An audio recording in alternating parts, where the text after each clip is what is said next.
Bienvenidos a su programa Con la Biblia en tus oídos, lecturas y meditaciones diarias de la Palabra de Dios. Hoy, Isaías 7. Aconteció en los días de Acaz, hijo de Jotam, hijo de Uzías, rey de Judá, que Rezim, rey de Siria, y Peca, hijo de Remalías, rey de Israel, subieron contra Jerusalén para combatirla, pero no la pudieron tomar. Y vino la nueva a la casa de David diciendo: Siria se ha confederado con Efraín, y se le estremeció el corazón y el corazón de su pueblo, como se estremecen los árboles del monte a causa del viento.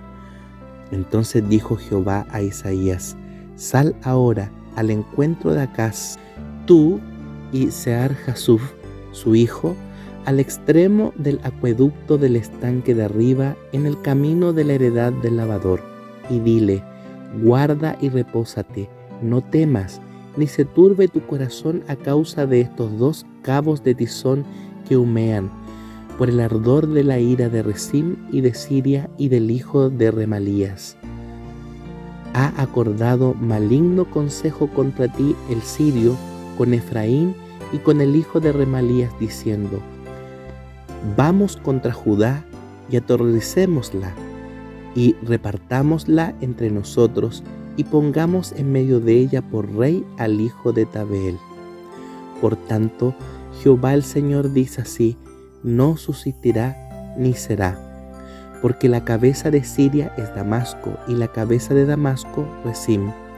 Y dentro de 65 años Efraín será quebrantado hasta dejar de ser pueblo, y la cabeza de Efraín, que es Samaria, y la cabeza de Samaria es el hijo de Remalías. Si vosotros no creyereis, de cierto no permaneceréis. Habló también Jehová a Acaz diciendo: pide para ti señal de Jehová tu Dios, demandándola, ya que sea de abajo en lo profundo o de arriba en lo alto. Y respondió Acaz: no pediré y no tentaré a Jehová. Dijo entonces Isaías: oíd ahora, casa de David, ¿os es posco el ser molestos a los hombres, sino que también lo seáis a mi Dios? Por tanto, el Señor mismo os dará señal. He aquí que la Virgen concebirá y dará a luz un hijo, y llamará su nombre Emmanuel. Comerá mantequilla y miel hasta que sepa desechar lo malo y escoger lo bueno, porque antes de que el niño sepa desechar lo malo y escoger lo bueno, la tierra de los dos reyes que tú temes será abandonada.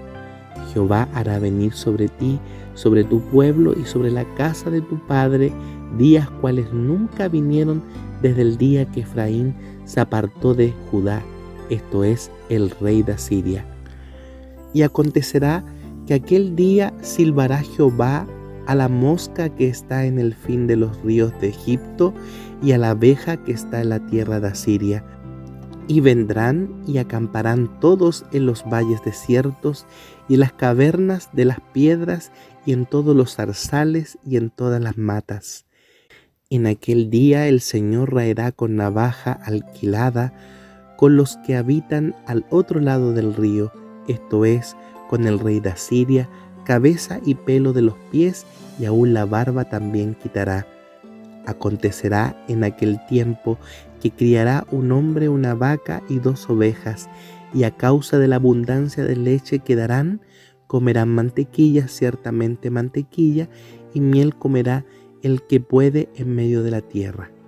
Acontecerá también en aquel tiempo que el lugar donde había 1000 vides que valían 1000 siclos de plata será para espinos y cardos, como saetas y arcos irán allá, porque toda la tierra será espinos y cardos, y a todos los montes que se cavaban con azada no llegarán allá por el temor de los espinos y de los cardos, sino que serán como pasto de bueyes y para ser hollados de los ganados. Aquí el capítulo empieza hablando de que el rey de Siria y el rey de Israel se ponen de acuerdo para ir a destruir Jerusalén. En ese tiempo había un rey que no era recto delante de los ojos de Dios, el rey Acaz. El rey Acaz tenía serios conflictos con la idolatría. Su corazón estaba dividido. No solamente creía en Jehová, sin embargo adoraba a otros dioses. Bueno, esa tibieza espiritual produjo que esos muros invisibles, poderosos, que son los ángeles, dejaron de guardar a Jerusalén y a Judá. Y lamentablemente, cuando el pueblo de Dios empieza a tomar un camino de pecaminosidad, de actos que no van de acuerdo a la voluntad de Dios, esta protección divina se empieza a alejar, porque el pecado produce división entre Dios y el hombre. No es que Dios desea abandonar al ser humano, sino que es el ser humano, producto de su idolatría, producto de su pecado, que abandona a Dios. Pasó lo mismo en el pueblo de Israel cuando estaba en el desierto, que ese muro invisible de ángeles los protegían de todos esos animalitos en el desierto, de la serpiente, de los escorpiones, y ninguno de esos los tocaba. Pero cuando ellos murmuraron contra Dios, esa barrera se quitó, porque fueron nuevamente altivos y orgullosos. Y el orgullo y la altivez, lo único que hace al ser humano es ser humillado. Entonces ahí entraron todos esos males, todos esos animalitos que eran venenosos y empezaron a causar muerte al pueblo. Pasa lo mismo acá.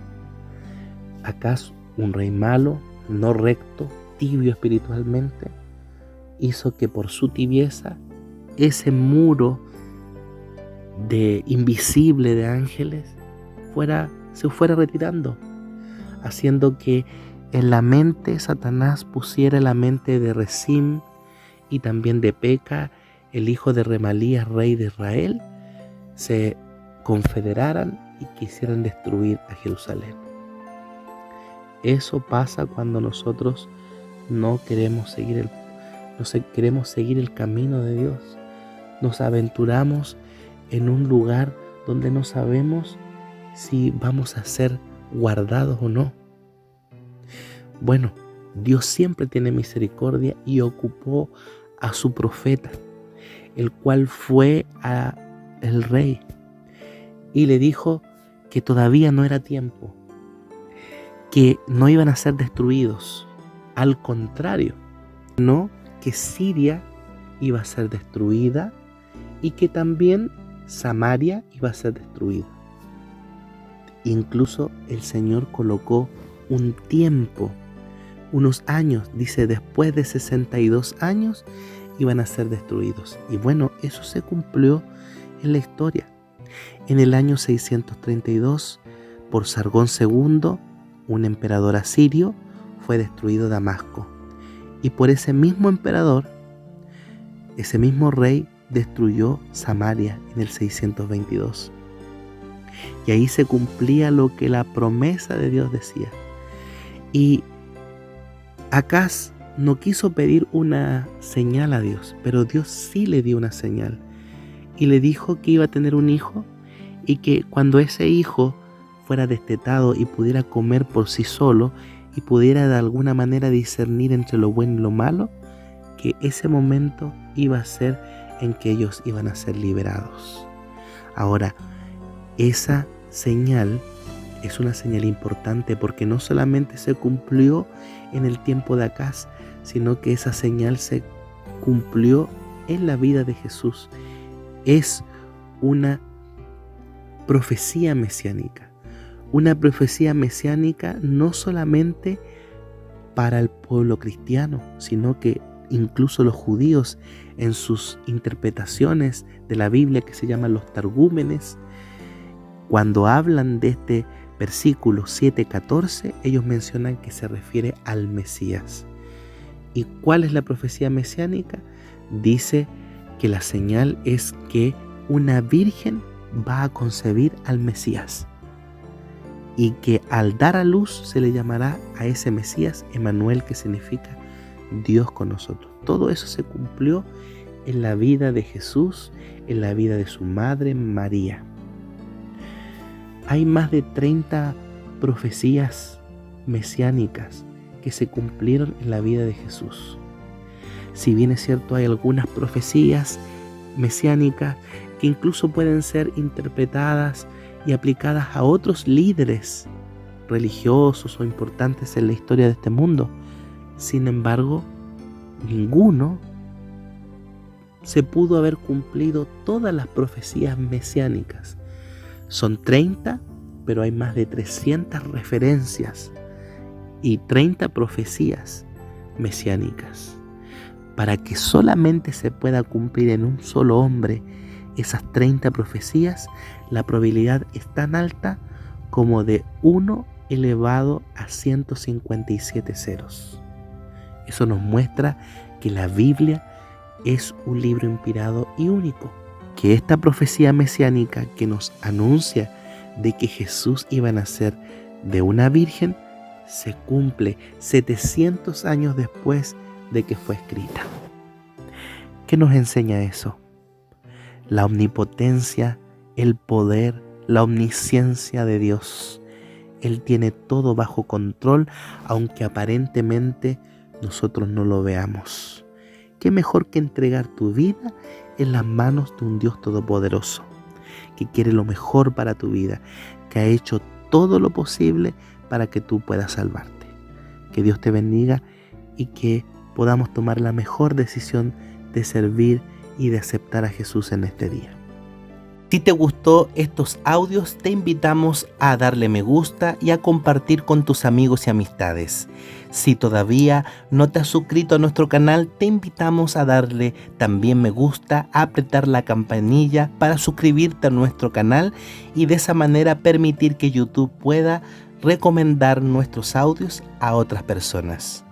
Y ahora daremos lectura a la lección diaria de la Palabra de Dios en esta semana titulada Misión en favor de los poderosos. El versículo para memorizar, Mateo 16:26. ¿Qué aprovecha el hombre si gana el mundo entero y pierde su vida? ¿Qué puede dar el hombre a cambio de su vida? Jueves 30 de noviembre. Misión en favor de los poderosos. Jesús sabía cómo hacerse amigo de los poderosos. Muchos de ellos lo admiraban y lo respetaban, y al mismo tiempo también muchos lo despreciaban. Los poderosos de la Biblia que acudieron a Jesús en busca de ayuda seguramente sintieron que Él se preocupaba por ellos. Además, muchos de los ricos y poderosos no acudieron abiertamente a Jesús de inmediato. Esperaron hasta estar seguros de que Jesús fuera realmente el Hijo de Dios. Ese fue el caso de Nicodemo y de José de Arimatea. Lee Mateo 27, 57 al 60 y también Marcos 15, 43 al 47 y Lucas 23, 50 al 53 y Juan 19, 38 al 42. ¿Qué nos dice estos relatos acerca de la manera en que el Señor utilizó a un rico que evidentemente había quedado impactado por Jesús? Mateo 27, 57 al 60. Cuando llegó la noche, vino un hombre rico de Arimatea llamado José, que también había sido discípulo de Jesús. Este fue a Pilato y pidió el cuerpo de Jesús.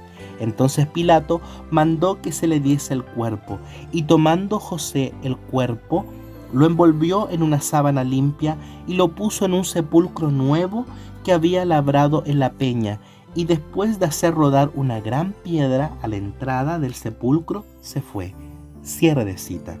Marcos 15, 43 al 47. José de Arimatea, miembro noble del concilio que también esperaba el reino de Dios, vino y entró osadamente a Pilato y pidió el cuerpo de Jesús. Pilato se sorprendió de que ya hubiera muerto y haciendo venir al centurión le preguntó si ya estaba muerto, e informado por el centurión dio el cuerpo a José, el cual compró una sábana y quitándolo lo envolvió en la sábana y le puso en un sepulcro que estaba cavado en una peña e hizo rodar una piedra a la entrada del sepulcro. y María Magdalena y María madre de José miraban dónde lo ponían. Cierre de cita.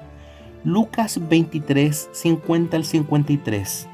Había un varón llamado José de Arimatea, ciudad de Judea, el cual era miembro del concilio, varón bueno y justo, que también esperaba el reino de Dios y no había consentido en el acuerdo ni en los hechos de ellos. Fue a Pilato y pidió el cuerpo de Jesús, y quitándolo, lo envolvió en una sábana y lo puso en un sepulcro abierto en una peña, el cual aún no se había puesto a nadie. Juan 19, 38 al 42. Después de todo esto, José de Arimatea, que era discípulo de Jesús, pero secretamente por miedo de los judíos, rogó a Pilato que le permitiese llevarse el cuerpo de Jesús, y Pilato se lo concedió. Entonces vino y se llevó el cuerpo de Jesús. También Nicodemo, el que antes había visitado a Jesús de noche, vino trayendo un compuesto de mirra y de aloes, como 100 libras. Y tomaron pues el cuerpo de Jesús y lo envolvieron en lienzos con especies aromáticas, según era costumbre sepultar entre los judíos. Y en el lugar donde había sido crucificado había un huerto, y en el huerto un sepulcro nuevo, en el cual aún no había sido puesto nadie. Allí pues, por causa de la preparación de la Pascua de los judíos, y porque aquel sepulcro estaba cerca, pusieron a Jesús. Cierre de cita. Hasta este momento no habíamos oído nada de José de Arimatea. De repente aparece este rico casi de la nada y es utilizado para ayudar a cumplir la profecía. Dios usó y seguirá usando a los ricos para sus propósitos. Por lo tanto, nosotros también debemos tener una misión en favor de ellos. Una de las fases más difíciles a la hora de entablar amistad con gente poderosa es definir por dónde empezar. En general, es mejor no perseguirlos, dejar que ellos vengan a ti. Jesús hizo eso. Ellos se convirtieron en testigos de su mensaje, de su sanación y del poder de Dios. Mientras mantenían un perfil bajo, convencieron de que Él era verdaderamente el Hijo de Dios. Los poderosos tratarán de colaborar con un ministerio auténtico por varias razones. Quieren formar parte de algo bueno que cambie la vida de la gente, y ellos saben que de esta manera su vida también puede ser transformada. Es una forma sutil de que los ricos y los pobres obtengan la ayuda que necesitan sin revelar públicamente sus necesidades. La segunda fase consiste en iniciar un auténtico ministerio como un medio para que los ricos y los poderosos formen parte del ministerio de Dios. Dedica algún tiempo a atender y considerar la vida de los ricos y los poderosos en tu sociedad. Desafío. Añada a tu lista de oración diaria a alguien que esté en una posición de poder, que no sea creyente y que sea alguien con quien podrías entrar en contacto de tanto en tanto. Desafío avanzado. Escribe una carta o un correo electrónico a alguien que está en un puesto de poder, aunque sea alguien que no conozcas, y dile que estás orando por él o ella.